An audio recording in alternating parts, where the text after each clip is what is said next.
निर्मला उपन्यास के 2 भाग अब तक आप सुन चुके हैं। अब तीसरे भाग की व्याख्या सुनने जा रहे हैं। बाबू उदय भानुलाल की असमय मृत्यु के बाद विधवा कल्याणी की क्या दशा हुई होगी, इसकी कल्पना आप अच्छे से कर सकते हैं। कल्याणी अपने आप को अपने पति की मृत्यु की दोषी समझकर दिन प्रतिदिन घुटती जाती थी। जिन बच्चों पर वह प्राण देती थी, अब उनकी सूरत से चिढ़ती।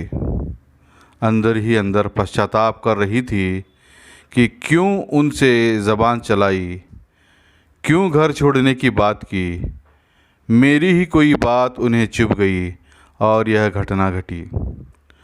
जो रिश्तेदार बड़ी बड़ी बातें किया करते थे, आगे पीछे घूमते थे, वह ऐसे सरपट भागे कि पीछे फिर कर भी न देखा। जब शोक का आवेग कुछ कम हुआ तो कल्याणी ने निर्मला के विवाह को लेकर चिंता करने लगी और निर्मला के होने वाले ससुर महाशय भालचंद्र के नाम एक भावुक पत्र लिखा और वह पत्र डाक से न भेजकर पुरोहित मोटेराम के हाथों भिजवाया। भालचंद्र पत्र को पढ़ते हैं और निर्मला के स्वर्गवासी पिता उदय भानुलाल की खूब प्रशंसा करते हैं। कहते हैं, ऐसे आदमी 1,00,000-2 लाख में एक होते हैं आदि।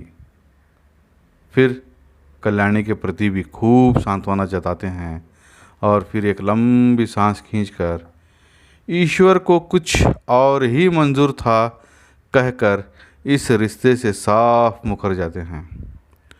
उनकी पत्नी रंगीली बाई भी उनसे खूब मिन्नतें करती है कि इस विवाह के लिए मंजूरी दे दे, किंतु चतुर भालचंद्र इसका निर्णय अपने ज्येष्ठ पुत्र भुवन मोहन पर छोड़ देते हैं।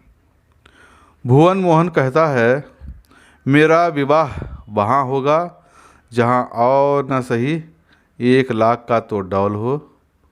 वहाँ अब क्या रखा है, वकील साहब रहे ही नहीं, बुढ़िया के पास अब क्या होगा।